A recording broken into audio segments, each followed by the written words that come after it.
ತಾಲೂಕಿನ ಮಣಿಘಟ್ಟ ಕಾಮದೇನಹಳ್ಳಿ ರಸ್ತೆಯಲ್ಲಿರುವ ಶ್ರೀ ಮಾತೆ ಆದಿಶಕ್ತಿ ಸತ್ಯಮ್ಮ ದೇವಿಗೆ ನವರಾತ್ರಿಯ ವಿಶೇಷ ಪೂಜೆಗಳು ನಡೆದವು.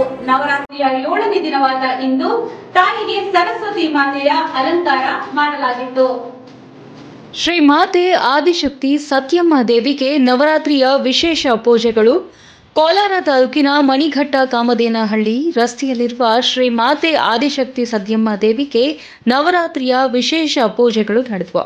ನವರಾತ್ರಿಯ 7ನೆಯ ದಿನವಾದ ಇಂದು ದೇವಿಗೆ ಸರಸ್ವತಿ ಮಾತೆಯ ಅಲಂಕಾರ ಮಾಡಲಾಗಿತ್ತು. ಈ ಸಂದರ್ಭದಲ್ಲಿ ಪಾರೆಹೊಸಳ್ಳಿ ಗ್ರಾಮಸ್ಥರು ಮತ್ತು ಸುಮಂಗಲಿಯರಿಂದ ದೇವಿಗೆ ವಿಶೇಷ ಪೂಜೆ ನಡೆಯಿತು.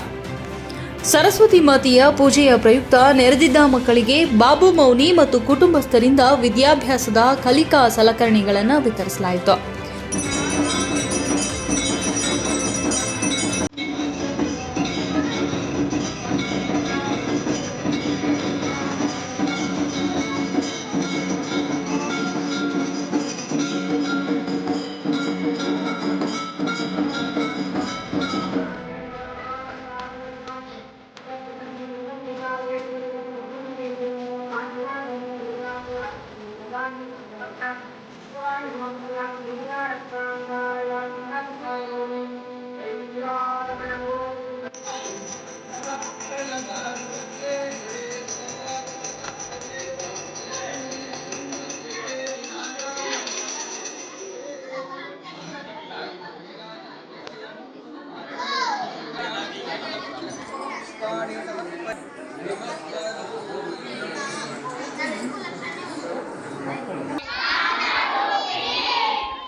ಈ ಸಂದರ್ಭದಲ್ಲಿ ಬಾಬು ಮೌನಿ ಅವರು ಸುದ್ದಿಗಾರರೊಂದಿಗೆ ಮಾತನಾಡಿ, ದೇವಾಲಯವು ತುಂಬಾ ಪುರಾತನವಾಗಿದ್ದು ನೂರಾರು ವರ್ಷಗಳಿಂದ ಪೂಜೆಗಳು ನಡೆಯುತ್ತಾ ಬಂದಿದೆ.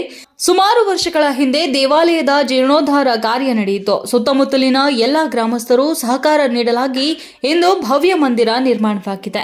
ಭಕ್ತರ ಇಷ್ಟಾರ್ಥಗಳನ್ನು ಪೂರೈಸುತ್ತಾ ಬಂದಿರುವ ದೇವತೆಯಾಗಿದ್ದು, ಇಂದಿಗೂ ಜನರು ಬಂದು ದೇವಿಗೆ ಪೂಜೆ ಸಲ್ಲಿಸಿ ತಮ್ಮ ಕಷ್ಟ ಕಾರ್ಪಣ್ಯಗಳನ್ನು ದೇವತೆಯ ಬಳಿ ಹೇಳಿಕೊಂಡು ತಮ್ಮ ಹರಕೆಗಳನ್ನು ತೀರಿಸುತ್ತಾ ಭಕ್ತಿಯಿಂದ ಸೇವೆ ಸಲ್ಲಿಸುತ್ತಾರೆಂದರು. ಈ ದಿನ ಪಾರೆಹೊಸಳ್ಳಿ ಗ್ರಾಮಸ್ಥರಿಂದ ಇವತ್ತು ಪೂಜಾ ಕಾರ್ಯಕ್ರಮ, ಬೆಳಗ್ಗೆ ಅಭಿಷೇಕ ಆಯಿತು. ಆನಂತರ ಸರಸ್ವತಿ ದೇವಿಯ ಅಲಂಕಾರವನ್ನು ಮಾಡಲಾಗಿತ್ತು.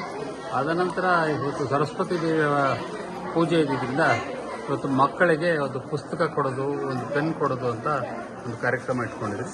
ಆ ಮಕ್ಕಳಿಗೆ ಒಂದು ವಿದ್ಯಾಬುದ್ಧಿ ಕೊಡಲಿ ಆ ತಾಯಿಯ ಆಶೀರ್ವಾದ ಈ ಕ್ಷೇತ್ರದಲ್ಲಿ ಇರ್ತಕ್ಕಂಥ ಎಲ್ಲ ಮಕ್ಕಳಿಗೆ ಸಿಗಲಿ ಅನ್ನೋ ಉದ್ದೇಶದಿಂದ ಇವತ್ತು ಮಕ್ಕಳಿಗೆ ಪುಸ್ತಕ ವಿತರಣೆ ಕಾರ್ಯಕ್ರಮ ಇಟ್ಕೊಂಡಿದ್ವಿ.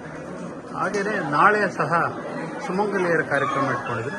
ಸುಮಂಗಲಿಯರು ಈ ಸುತ್ತಮುತ್ತ ಇರತಕ್ಕಂಥ ಎಲ್ಲ ಗ್ರಾಮದ ಮಹಿಳೆಯರು ಬಂದರೆ ಅವರಿಗೆ ಸುಮಂಗಲಿಯರಿಗೆ ಒಂದು ತಾಂಬೂಲ ಕೊಡುವ ಒಂದು ಶಾಸ್ತ್ರವನ್ನು ಇಟ್ಕೊಂಡಿದ್ವಿ. ನಾಳೆ ಕಾರ್ಯಕ್ರಮಕ್ಕೂ ಅಷ್ಟೇ ಎಲ್ಲ ಗ್ರಾಮಗಳಿಂದ ಸುಮಂಗಲಿಯರು ಬರ್ತಾರೆ, ಅವ್ರಿಗೆ ಒಂದು ತಾಂಬೂಲ ಕೊಡೋ ಕಾರ್ಯಕ್ರಮ ಇಟ್ಕೊಂಡಿದ್ವಿ. ನಾಳಿದ್ದು ಕೊನೆ 9ನೇ ದಿವಸದ ಕಾರ್ಯಕ್ರಮ ಇಟ್ಕೊಂಡಿದ್ವಿ. ಅವತ್ತು ಹೂವಿನ ಅಲಂಕಾರ ಇರುತ್ತೆ. ಜೊತೆಗೆ ಅವತ್ತು ಇವತ್ತೇನು ಪಟ್ಟಕ್ಕೆ ಕೂಡಿಸಿರ್ತಕ್ಕಂಥ ಅಮ್ಮನವ್ರನ್ನ ಮೂರ್ತಿಯನ್ನು ಒಂದು ತೇರು ಮಾಡಿದ್ವಿ. ಆ ತೇರಲ್ಲಿ ಕೂಡಿಸಿ ಈ ದೇವಸ್ಥಾನ ಸುತ್ತ 3 ಪ್ರದಕ್ಷಿಣೆ ಹಾಕಿ ಕಾರ್ಯಕ್ರಮವನ್ನು ಅಂತ್ಯಗೊಳಿಸಿ ಆನಂತರ ವಿಜಯದಶಮಿ ಆಯುಧ ಪೂಜೆ ಇದ್ದೇ ಇರುತ್ತೆ. ಅದು ಆಯಾ ಗ್ರಾಮದಲ್ಲಿ ಅವರು ಆಚರಣೆ ಮಾಡ್ತಾರೆ. ಈ ದೇವಸ್ಥಾನದ ಕಾರ್ಯಕ್ರಮ 9 ದಿವಸಕ್ಕೆ ಕಂಪ್ಲೀಟ್ ಆಗುತ್ತೆ. ಈ ಸಂದರ್ಭದಲ್ಲಿ ಗ್ರಾಮ ಪಂಚಾಯತ್ ಸದಸ್ಯರಾದ ರವಿ ಮುನೇಕಟ್ಟರಾಮಪ್ಪ, ರವಿ, ಶಿವರಾಜ್, ದೊಡ್ಡಣ್ಣ, ನಾಗೇಶ್, ನಾರಾಯಣಸ್ವಾಮಿ ಮತ್ತು ಪಾರೆ ಹೊಸಳ್ಳಿ ಮತ್ತು ಸುತ್ತಮುತ್ತಲ ಗ್ರಾಮಸ್ಥರು ಇದ್ರು.